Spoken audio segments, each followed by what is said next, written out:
So basically, when I do communication with the dog, so if I were to come over here, so it's much like when you're a kid and you do like the hearing test, when the nurse says, okay, raise your left or right hand when you hear the noise. That's what you're doing with this. So I'm going to do the vibrate, so you guys can hear it. You guys hear that? So basically when I go sit, down, stay, heel at the same time, okay? Now, if I were to put a human here, so you want to demonstrate something for me? Sure. Cool. So just sit here facing that way. Good. There you go. Our keynote to this is the dog has to know what you're asking before you use a tool.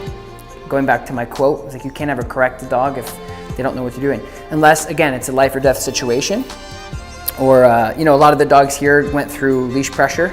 That was a very subtle. So basically, this is what the dog thinks of the e-collar when it's used. So you can, when I use the vibrate, okay, I want you to just raise one of your hands. We're gonna pretend that somebody's giving you a $100 bill every time you raise your hand, okay?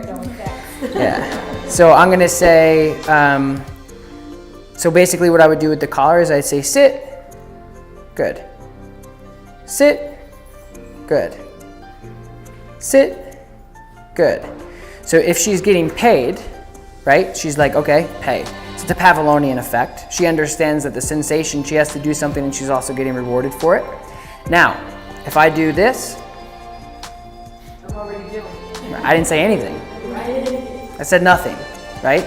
So what that does for dogs, because they live in the now and they're associating pressures and stimulations with stuff, that's a perfect example of exactly what I want the dog to do.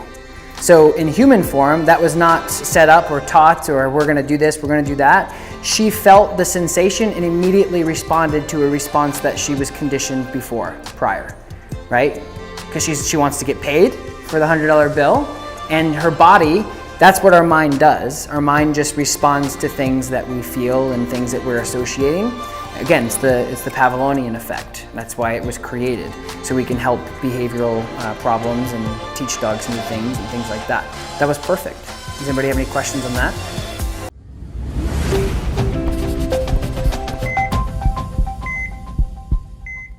Hey guys, this is Matt Morgan here with Off Leash Canine Training. I've got a 5-month-old Tank. He's a pure American Akita. And Tank comes to us because in the recent months, he's become really fearful of people. Even though his dad takes him to work almost every day to really try and socialize him, get him around new people, he's, the last month or so, has just become very fearful. Doesn't like to interact with people too much. So, parents bring him to us to get some obedience under his belt and really kind of help him build some confidence again. And yeah, all right, see what he's got. All right, Tank, can you come? Come. All right, kinda. Yeah, a little fearful of me still. Apparently doesn't like men too much. Tank, can you sit? Sit. Kind of. Good. Tank, can you sit? Tank, sit. Sit, buddy. Can you sit? Right down. Can you go down? Can you go down? No? Oh, very sketched out. It's okay. Yeah, oh, that's a good sit. Oh, good ball. That's a good ball. Oh, good boy. Good boy. Yeah, it's okay. It's okay. Okay. I'm sorry. It's okay. It's very cute. All right. How about place? Do you know place, Tank? You know place? No, doesn't look like it. Apparently he just wants to give me paw for everything. Is that right? Is that right? Yeah. Okay. Well, as you can see, still very fearful. Can kind of know sit. That's about it. And he has a pretty good paw as well too. So yeah. Check back in a few weeks and see our progress. Come on, let's go, buddy. Come on.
I'm Joanna, this is my fiance Julio, and our dog Tank.